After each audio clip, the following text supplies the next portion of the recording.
Welcome back. I'm Gareth Edwards. What options does the class of 2013 have in terms of where and what they want to study, and what does that mean for their career later in life? It's a very confusing time, so let's try and get some clarity for your matriculants. If you do have a daughter or son who just finished varsity, we go to our Cape Town studio and joined by career counsellor Michelle Duraan. Michelle, good morning. Let me correct myself. Students are about to start university. They haven't finished university. It's a very confusing time, but when we talk to matrics, they all say they want to make a lot of money. Morning. Of course, morning. Making money seems to be the number one priority these days, but obviously there's more to a career than just making a lot of money. When a pupil comes out of matric, and obviously a lot of them, as you say, want to make money, they want to enjoy their jobs, what is the reality? What advice do you give a matriculant who's very confused? They have no idea what they want to study, what interests they have, and what sort of job they want to get. How do you begin that conversation with someone that is only 18 years old?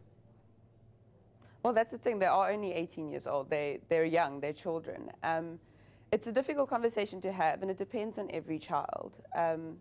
There's expectations about the workplace, about what's available to them. So it's just managing those expectations, looking at the job market, what's available right now, which is different from 3 years ago and will be different in another 3 years when they might graduate from university. It's very, very tough timing for them as well, because parents, as all parents do, want their children to get into a university or a tertiary institution. I hope you're still with me, Michelle. I see you're adjusting your earpiece. Sorry. If you're still with me, not a problem, Yes. don't worry.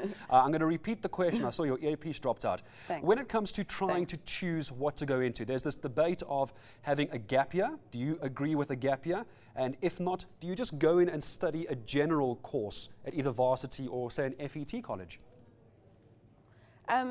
But both are options. Gap years are a wonderful opportunity if they're managed well. Unfortunately, most gap years aren't managed well, and students end up just traveling and not actually getting any work experience or learning more about the field that they wish to go into. So a gap year can be valuable, but unfortunately for most it turns it just into a free year before studying, and then often not even going into studying. So that can be a problem.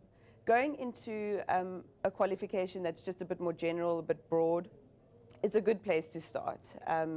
Most careers are based on postgraduate qualifications, which happen after you've studied that initial degree. So getting a broad general degree is always a good idea. What advice do you give pupils who perhaps didn't get a matric exemption? We've been focusing a lot on those pupils who did so very well, whether it be 8, 9, 10 distinctions. I can assure you I never got that at school. But those who didn't get matric exemption, standard grade for example, what are their options? They're perhaps feeling a bit despondent that they're not in that upper crust of education. What do you tell them? Yeah. They definitely have options. We've got 3 levels of passing matric in this country, and one of them is entrance to a diploma qualification. And many fields tend to prefer diplomas because of the practical nature of the training that goes into achieving a diploma. So fields in design or the arts, some architecture, engineering, those kinds of fields, the more practical fields. A diploma is just as useful, if not better than a degree at times. So there are options. It's a terrible question to ask this, but a pupil got hold of me on Twitter, Michelle, asking me to ask you this when I told you viewers about the interview. With the unemployment status we have in this country, is there such a thing as a dead-end job? If a pupil out of matric doesn't want to study, is there such a thing as a dead-end job? Unfortunately, dead-end jobs don't really exist anymore, because in the past, you could walk into a relatively good job with a matric certificate, where these days our matriculants are going into jobs that are sought after. They aren't jobs for everyone, so not even all our matrics are getting jobs right now. So I don't think to term a job a dead-end job is a good idea. It's a job, and in this economic climate, that's what we need. And I think if you can make money at the age of 18, it's not a terrible idea either. Start paying your parents back. A final question to you, Michelle, if I may. We got an email from a parent of a matriculant asking, why does my pupil or my son want to change provinces and go to another varsity when he can study at a local varsity? What do you say to a parent when their child wants to venture off and spread their wings somewhere else? What's your advice to the parent?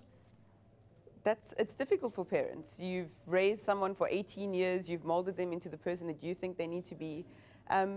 But for a lot of students, half of the learning process is breaking away from their family, getting new opportunities in a different environment, meeting new people, building those contacts.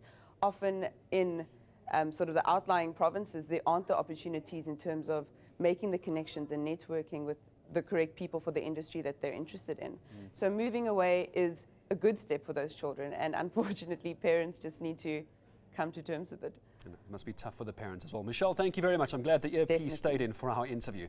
Career counsellor Michelle Duraan joining us from our Cape Town studios. Know more about your world. eNCA.com.